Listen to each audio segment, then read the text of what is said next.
नमस्कार मेरे प्यारे दोस्तों, कैसे हैं आप सभी। आशा करती हूँ आप सभी बहुत अच्छे होंगे। तो दोस्तों, काला जादू का आज मैं फाइनल पार्ट लेकर आई हूँ। दोस्तों, मेरी ये कहानी सुनने के लिए मेरे चैनल को लाइक करें, शेयर करें और सब्सक्राइब करना ना भूलें। तो कहानी शुरू करते हैं आज की, काला जादू। जब प्रभा ने ऊंचे स्वर में आशा से कहा, तुमसे कहा ना कोई काला जादू नहीं होता, इन बातों पर ज़्यादा ध्यान नहीं देना चाहिए तुम्हें। आशा ने जब जिठानी की बात सुनी तो उसके मन को संतुष्टि वाला जवाब नहीं मिला और वो अपना काम करने लगी। शाम को आशा ने अपने पति विकास से बात की, पर उसने मीनू की बात को छुपाए रखा। विकास ने आशा से कहा, क्या तुम फालतू के सवाल करती हो? ये काला जादू नहीं होता। काला जादू करने वाले सब पागल बनाते हैं, और अगर होता भी है तो तुम्हें क्या करना है? तुम्हें क्या परेशानी है? क्या अपने पति से मुक्ति तो नहीं चाहती? और विकास हंसने लगा। आशा ने समझ लिया था कि शायद मुझे ही कुछ करना होगा। इस बात का पता लगाना ही होगा कि क्या सच में दीदी ने काला जादू का इस्तेमाल किया, और इस बात का जवाब बस मुझे मीनू ही दे सकती है। कल मीनू से ज़रूर बात करूँगी। आशा अगले दिन का इंतज़ार करने लगी। मीनू आ चुकी थी और आशा ने इशारे से उससे कहा कि मुझे तुझसे अकेले में बात करनी है। इशारा समझते ही मीनू ने जोर से आवाज़ लगाई, छोटी दीदी, आपको अपने कमरे की सफाई करानी थी, चलो आज कर देती हूँ। और दोनों ही कमरे में सफाई के बहाने बातें करने लग गई। आशा, सुन मीनू, मैंने इनसे भी पूछा था, उन्होंने मुझे बताया कि ये काला जादू कुछ नहीं होता। तू मुझे सब सच सच बता, क्या दीदी ने काला जादू करवाया था? मीनू, सच में दीदी, मैं सब सही कह रही हूँ। बड़ी दीदी ने काला जादू करवाया था, तभी बेटा हुआ उन्हें। और तो और मैं आपको सच बता रही हूँ, आप बड़ी दीदी से कुछ मत कहना, उन्होंने तुम पर भी काला जादू करवाया। आशा, मुझ पर? क्या पागल जैसी बात कर रही है? मुझ पर क्यों काला जादू करवाएंगी वो? और किस बात के लिए काला जादू करेंगी? मीनू, आपको कोई भी बच्चा ना हो, आप निसंतान रहो और रोहन सभी का चहेता बना रहे, इसलिए, और सभी आपको बेइज्जत करें। आशा के पैरों तले से जैसे जमीन खिसक गई। मीनू की बात ने आशा को बहुत दुखी कर दिया। नहीं नहीं, यह सच नहीं हो सकता। ये कैसे हो सकता है? दीदी मुझसे बहुत प्यार करती हैं। आशा का तो जैसे जहाँ ही लुट गया, उसे सब सूना सूना लगने लगा। दीदी ने मेरे साथ ऐसा क्यों किया? आखिर मैंने क्या बिगाड़ा था उनका? मैं रोहन को अपने लड़के की तरह प्यार देती हूँ। मैंने उन्हें हमेशा अपनी बड़ी दीदी माना, न कभी उनसे किसी काम को करने के लिए मना किया और न ही कभी उनकी बात काटी। और आशा फूट फूट कर रोने लगी। मीनू देखो दीदी, चुप हो जाओ, मैं सब सही करवा दूंगी, आप चिंता ना करो। आशा के दिल में इस बात को सुनकर जैसे क्रोध का बीज पैदा हो गया। उस क्रोध ने बदले की भावना को तो जन्म नहीं दे पाया था, पर कुछ करने का मन जरूर बना लिया था। मीनू तो काम करने चली गई, पर आज तो जैसे आशा की भूख प्यास सब जा चुकी थी। वो अपने कमरे में बिना कुछ खाए पिए ही लेट गई। आशा की आंखों से आंसू गिर रहे थे और वो हर पल यही सोच रही थी कि मैंने दीदी का क्या बिगाड़ा जो मुझे उन्होंने इतनी बड़ी सजा दी। इसका मतलब ये भी था कि उसके मन में कहीं न कहीं काले जादू की बात सही लगने लगी और उसे मीनू की बात पर भरोसा था। आशा ने सोच लिया था कि मुझे अब दीदी के साथ नहीं रहना, जिन्होंने मेरे साथ इतना बड़ा धोखा किया। मैं उनके साथ एक पल भी नहीं रहूंगी, और कुछ भी हो जाए मेरी गोद में बच्चा खेलेगा। मैं भी माँ बनूंगी। मुझे भी अब माँ बनना है, चाहे कितने भी काले जादू क्यों ना करवाने पड़े। अब बस आशा मीनू का इंतजार करने लगी। प्रभा आशा के कमरे तक आवाज़ लगाती हुई आई। आशा, आशा, क्या हुआ? आज कुछ बोला भी नहीं और सोने लगी। तबीयत तो ठीक है ना? कुछ हुआ तो नहीं है? आशा, मेरा मन अच्छा नहीं है दीदी, आप मुझे अकेला छोड़ दो। प्रभा कहती है, अच्छा ठीक है, जब मन अच्छा हो तब बात कर लेना, अभी आराम कर लो। आशा अगले दिन मीनू का इंतजार कर रही थी। मीनू आई और सीधे ही आशा के कमरे में गई। दीदी, आप ठीक तो है ना? मीनू, मुझे तुझसे कुछ काम है, मुझे माँ बनना है। कुछ भी हो तो अपने भाई से कह, अगर पैसा लगेगा तो मैं दूंगी, पर दीदी ने जो कुछ भी कराया है मुझे नहीं पता। पर मुझे माँ बनना है। मीनू कहती है, ठीक है दीदी, आप कुछ बहाना बनाकर मेरे साथ चलना। यहाँ से आप अकेले ही निकल जाना, मैं आपको बीच रास्ते में मिल जाऊंगी। आशा ने मीनू से रास्ता पूछ लिया और मीनू भी बीच में मिलने के लिए तैयार थी। आशा ने अगले दिन प्रभा दीदी से कहा, दीदी मेरी तबीयत सही नहीं है, मैं मम्मी पापा के पास जा रही हूँ, आज शाम तक लौट आऊँगी। आप इनसे बोल देना मैंने ऑटो बुलवा ली है, उसी से जा रही हूँ। प्रभा का मन थोड़ा बेचैन तो हुआ पर कुछ नाराज सी दिखी। आशा ने उससे पूछा, नहीं, सोचा शायद पति पत्नी में अनबन हो गई है। रास्ते में मीनू मिल गई और दोनों ही ऑटो में बैठ गई। मीनू ने बताए हुए रास्ते पर ऑटो वाला अपनी ऑटो चलाने लगा। मीनू के बताए हुए रास्ते पर ऑटो वाला आशा को ले जा रहा था। शहर से दूर निकलकर वह एक छोटे से मकान में जा पहुंचे। यह मकान एक खंडर था जो शहर से दूर एक पहाड़ी पर था। मीनू ने ऑटो वाले को उससे पहले ही रुकने को कहा और मीनू ने उस ऑटो वाले को 1 घंटे रुकने को कहा। उससे कहा कि हम साथ में ही चलेंगे, बस थोड़ी देर यही इंतजार करना। मीनू और आशा दोनों ही इस खंडर रूपी मकान में गईं। आशा ने देखा वो मकान अंदर से सही लग रहा था। उस मकान के अंदर एक कमरा था जिसमें एक सज्जन जो बाबा का रूप लिए बैठे थे। आशा को देखकर अचानक ही बोले, आओ आओ आशा देवी। आशा काफ़ी डर गई पर मीनू ने उसे आश्वासन दिया कि डरने की जरूरत नहीं, यही मेरे भाई है। फिर आशा थोड़ी मन को शांत करती हुई उसके पास गई। उस बाबा ने जो मीनू का भाई था आशा को भभूति दी और उस भभूति को सर पर लगाने को कहा। जब आशा ने उसे सर पर लगाया तो बाबा जोर जोर से कांपने लगा। उसने बताया कि उस पर जो काला जादू किया गया है वो उतर गया है, पर उसे 2 दिन बाद आना होगा। वो 2 दिन पूजा करके और पूजा के लिए कुछ सामग्री की जरूरत होगी, उसके लिए उसे कुछ पैसे देने होंगे। आशा ने तुरंत ही बाबा से हामी भर दी और कितने पैसे देने हैं, मैं देती हूँ। बाबा ने आशा से 2000 रुपये लिए और उसे 2 दिन बाद आने को कहा और जल्द से जल्द वो गर्भवती हो जाएगी, ऐसा आश्वासन दिया।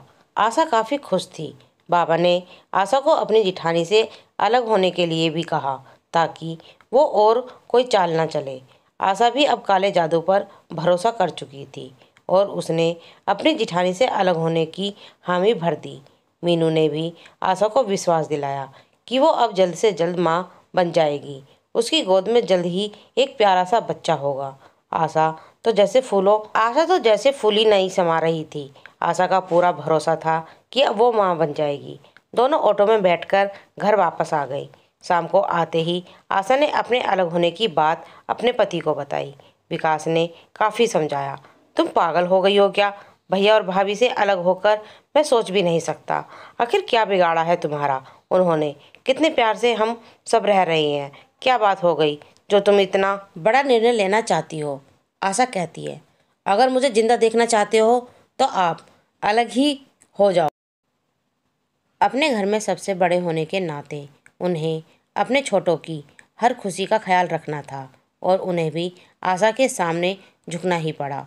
और फिर प्रभा भी और सभी आशा की जिद के आगे हार गए। प्रभा ने आशा से कहा, देखो आशा, मैंने तुम्हें हमेशा अपनी छोटी बहन की तरह ही सोचा है, मुझे कुछ तो बताओ, आखिर बात क्या हो गई है? शायद मैं कोई हल निकाल सकूं इसका। पर आशा ने प्रभा को कुछ नहीं बताया। मैं बस इतना ही बोला। आशा ने जब इतना कह दिया मुझे माँ बनकर देखना चाहती हैं कि कोई ना कोई बात तो है, ये तो मेरे लिए खुशी की बात है, पर तुम ये बड़े भैया पूछ रही हो पता चली। आशा कहती है, अगर आप मुझे माँ बनते देखना चाहती हो तो आप मुझसे अलग हो जाओ। प्रभा कहती है, देखो आशा, मुझे कोई परेशानी नहीं है, पर कुछ भी ऐसा कदम मत उठाना जिससे तुम्हें बाद में पछताना पड़े। रात में बहुत कुछ हो जाने के कारण किसी ने भी खाना नहीं खाया। घर में काफ़ी कलह का वातावरण हो चुका था। सुबह आशा और मीनू मिली। जैसे ही मीनू को इस बात का पता चला वो आशा से खुश होने लगी। अगले दिन आशा बिना किसी को बताए ऑटो में बैठकर मीनू के साथ मीनू के भाई यानी काला जादू करने वाले बाबा के पास पहुंच गई। सबसे पहले मीनू ने आशा को मकान के बाहर ही रुकने के लिए कहा और उस बाबा से मिलकर बात करने के बाद मिलाने का इंतजार करने को कहा। आशा वही मकान के बाहर ही मुख्य दरवाजे पर रुक गई। मीनू जब बाबा से मिली तो मीनू ने बाबा को इशारा करके कहा, आशा आ गई है और वो बाहर ही खड़ी है। दोनों तालियां बजा बजा कर हंसने लगे और अपने काले जादू की बढ़ाइयाँ करने लगे। दोनों अपनी अपनी बढ़ाई अपने अपने मुंह से कर रहे थे। फिर बाबा ने अपना प्लान बताया कि जैसे ही आशा आएगी इस धुएं से वो हल्की सी बेहोश हो जाएगी और फिर वो आशा के साथ बलात्कार करेगा। वो उसे दवा भी खिला देगा, उसे कुछ पता भी नहीं चलेगा। बाबा ने आशा को कई और प्लान बताए और फिर दोनों हंसने लगे। कुछ देर बाद जब मीनू आई तो आशा से बोली कि अब चलो, बाबा इंतजार कर रहे हैं। आशा को शायद इस बात का तनिक भी आभास नहीं था कि उसके साथ क्या होने वाला है। जिस मीनू पर हमने इतना भरोसा किया, आज वही उसके दामन में दाग लगाने वाली है। अपने घर वालों से इस कदर लड़ाई की कि इन काले जादू के फरेबियों पर, जो सौदागर हैं झूठ और फरेब के, जो पैदा होते हम और आप लोगों की गलतियों से। आशा धीरे धीरे चलने लगी। कहीं ना कहीं उसे लग रहा था, क्या वो गलत तो नहीं कर रही। बिना अपने पति को बताए, बिना किसी की सलाह लिए उसने इतना बड़ा कदम उठा लिया था। जैसे ही वो बाबा के पास गई और बाबा ने उसे वहीं आग से बने हुए हवन कुंड के पास बिठा लिया और कुछ पदार्थ उस हवन कुंड में डाला, आशा को बेहोशी आने लगी और वह धीरे धीरे बेहोश होने लगी। मीनू और बाबा उसे कमरे में ले गए और बहसी दरिंदा बाबा आशा के पास आया। बाबा आशा के नज़दीक आ चुका था और वो आशा को अपने आगोश में लेने वाला ही था कि पीछे से उसके सर पर लकड़ी के बड़े लट्ठे के आघात ने उसके सर को लहूलुहान कर दिया। उसने पीछे मुड़कर देखा तो आशा की जिठानी प्रभा खड़ी हुई थी। उसने प्रभा के उस रूप को देखकर साक्षात माँ दुर्गा का दर्शन किया। उसे उस वक्त प्रभा माँ चंडी के रूप में दिखाई दी, जो उस पर लकड़ी के उस लठ से बार पर बार कर रही थी। प्रभा ने छली धुर्त उस पाखंडी बाबा पर जमकर लठ बरसाए। प्रभा कहती है, तू क्या समझ रहा था तू मेरी छोटी बहन के साथ भी इस तरह की हरकत करेगा? मैं चुप रहूंगी? लठ का बार इस कदर तेज था कि बाबा की एक टांग की हड्डी से कड़ाक की आवाज़ आई और उसकी टांग टूट गई। प्रभा का गुस्सा इतना तेज था कि वो शांत होने का नाम ही नहीं ले रही थी। आशा को होश आया तो उसने देखा उसके ब्लाउज के हुक खुले हुए थे। आशा ये सब देखकर काफ़ी घबरा गई। उसने देखा कि प्रभा अब भी उस पाखंडी बाबा की सुताई कर रही थी।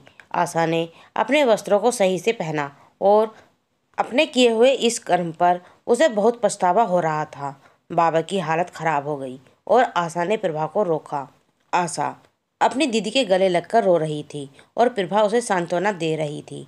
मीनू जब उस ऑटो वाले से आगे की कार्य योजना तैयार करके लौटकर आई तो दोनों को एक साथ देखकर उसकी हालत पतली हो गई। पुलिस भी उसी झट आ गई। पुलिस को एक तरह प्रभा ने ही दी और उसके ठिकाने का भी पता प्रभा ने ही बता दिया था। बाबा, मीनू और ऑटो वाले को पुलिस ने पकड़ लिया।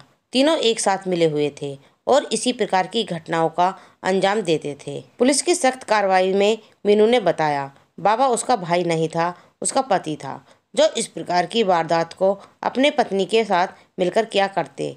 बाबा पर बलात्कार और धोखे आदि के मुकदमे दर्ज हुए। प्रभा ने पुलिस को पूरी बात बताई कि किस प्रकार वह मीनू को जानती थी। प्रभा कहती है, मेरा संपर्क मीनू से 5 साल पहले हुआ, जब वो हमारे यहाँ बाई का काम करती थी और बच्चों के लिए परेशान। प्रभा ने उसे बताया तो उसने इसी बाबा का पता बताया और इन दोनों के द्वारा ही वो बलात्कार का शिकार हुई। हाँ, उसके साथ भी बलात्कार हुआ था, पर बेइज्जती के डर से उसने ये बात किसी को नहीं बताई और उस हादसे के बाद वो कभी भी इस चक्कर में नहीं पड़ी और कुछ महीने बाद ईश्वर की कृपा से ही गर्भवती हुई। मीनू उसे ब्लैकमेल कर रही थी। उसके घर में काम तो करती थी, पर उसके साथ बलात्कार की बात भी सबके सामने लाने की धमकी देती थी, इसलिए वो उससे कुछ भी नहीं कह पाई। पुलिस ने एक संपन्न घर की बात होने के कारण प्रभा का नाम गुप्त ही रखा। पुलिस ने इस मामले में और सख्ती दिखाई और बाबा से पता चला कि उसने 6 महिलाओं के साथ बलात्कार और करीब 10 महिलाओं के साथ 420 ब्लैकमेल करने का काम किया। बाबा को उम्र कैद और मीनू को उसकी मदद करने के लिए और उसका इस काम में साथ देने के लिए 4 साल की कैद हुई। अक्सर महिला ही महिला की सबसे बड़ी दुश्मन और एक महिला ही महिला की सबसे बड़ी दोस्त हो सकती है। जहाँ मीनू ने, जो कि एक महिला ही थी, महिलाओं को इस परेशानियों में डाला और उसका शोषण करवाया, और प्रभा ने उस बाबा के उस हैवानियत के शिकार की बात पुलिस को अपनी इज्जत की वजह से नहीं बताई, और फिर औरतों को इस बाबा का शिकार होना पड़ा।